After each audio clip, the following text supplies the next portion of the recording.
Assalamualaikum warahmatullahi wabarakatuh. Sebelumnya perkenalkan, nama saya Nura Risanti Dewi dan rekan saya Nuri Latifah Nisa.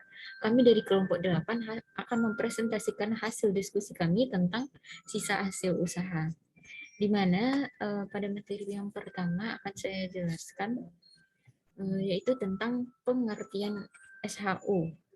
Nah, di sini dijelaskan terdapat dua pengertian. Yang pertama menurut pasal 45 ayat 1 Undang-Undang Nomor 25 tahun 1992, di mana dijelaskan bahwa sisa hasil usaha koperasi merupakan pendapatan koperasi yang diperoleh dalam satu tahun buku, dikurangi biaya, penyusutan, dan kewajiban lainnya, termasuk pajak dalam tahun buku yang bersangkutan.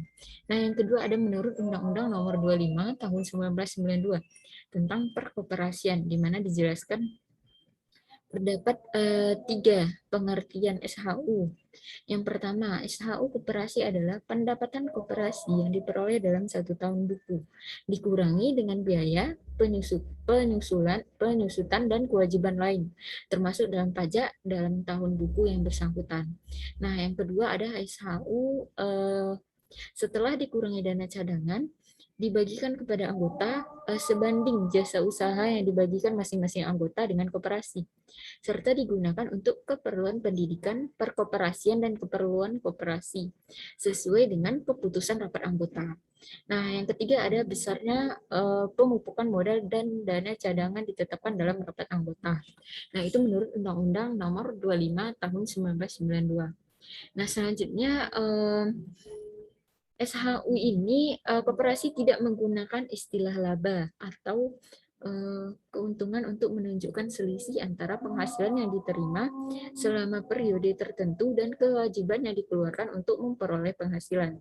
Sehingga selisih antara penghasilan dan kewajiban disebut sebagai sisa hasil usaha. Nah, jadi dapat disimpulkan bahwa sisa hasil usaha merupakan selisih antara pendapatan dan kewajiban yang diterima oleh pihak koperasi yang kemudian akan dibagikan kepada anggota koperasi.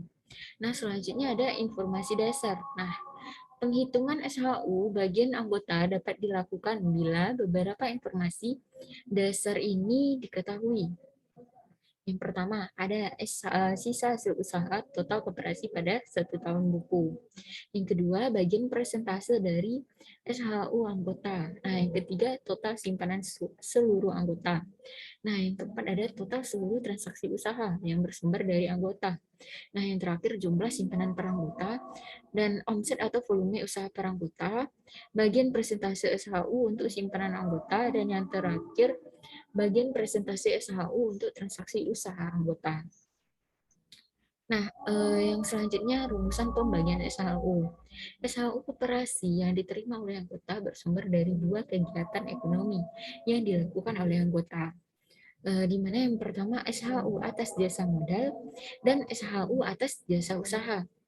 Nah, SHU atas jasa modal ini yaitu pembagian juga sekaligus mencerminkan anggota sebagai pemilik ataupun investor.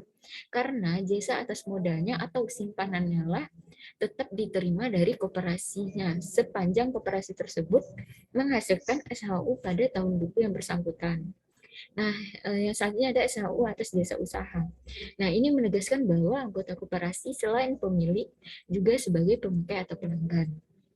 Nah, selanjutnya secara umum SHU koperasi dibagi sesuai dengan aturan yang telah ditetapkan pada anggaran dasar atau anggaran rumah tangga koperasi. Nah, ini yang pertama ada cadangan koperasi, jasa anggota, dana pengurus, dana karyawan, dana pendidikan, dana sosial, dan dana untuk pembangunan lingkungan. Nah, SHU per anggota ini dapat dihitung sebagai berikut. Yang pertama, SHU sama dengan JUA ditambah JMA. Nah, JUA ini sebagai jasa usaha anggota, dan JMA ini sebagai jasa modal sendiri. Nah, jadi untuk SHU atau juga dapat digambarkan dengan SHU sama dengan FA atau FUK atau volume usaha per volume usaha total kepuasan ditambah SA jumlah simpanan anggota per total modal sendiri dikali jasa modal sendiri. Nah, kita contohkan. Nah, di sini dijelaskan bahwa menurut ADART Koperasi A, SHU dibagi sebagai berikut. Yang pertama, jasa cadangannya 40%, jasa anggotanya 40%, dana pengurus 5%, dana karyawan 5%, dan dana pendidikan dan sosial 5%. Nah, SHU Koperasi A setelah pajak adalah 1 juta. Nah, maka kita kalikan dulu yang jasa anggota ini 40%. Maka kita cari dulu berapa SHU yang akan dibagikan kepada anggota. Jadi 40% dikali 1 juta. Nah, hasilnya adalah 400.000. Jadi yang akan dibagikan kepada anggota adalah 400.000. Nah, maka langkah-langkah pembagian SHU koperasi tersebut, yang pertama, kita hitung dulu berapa persentase yang akan dibagikan atas jasa anggota dan modal usaha. Ya, pada rapat anggaran tahunan ditentukan presentasi SHU koperasi dibagi atas jasa anggota 70%. Dan presentasi SHU yang dibagikan atas modal usaha adalah 30%. Nah, maka kita cari dulu. Untuk JUA 70% dikali 400.000. Dikali 400.000, maka hasilnya 280.000. Dan 30% atas modal usaha dikali 400.000, maka hasilnya 120.000. Maka keseluruhan anggota untuk jasa anggotanya senilai 280.000 yang akan dibagikan. Sedangkan untuk atas modal usahanya akan dibagikan 120.000.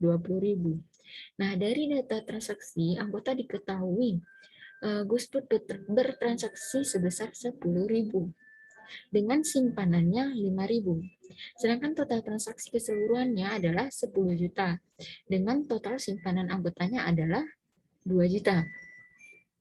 Maka 10.000 per 10 juta dikali 280.000. Hasilnya adalah 280.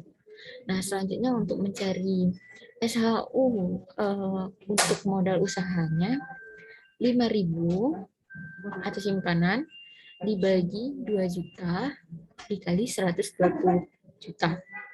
Nah, hasilnya 300. Selanjutnya ditambahkan 280 ditambah 300. Nah, begitulah SHU-nya. Nah, untuk materi selanjutnya akan dijelaskan oleh rekan saya, Nuri Latifanisa.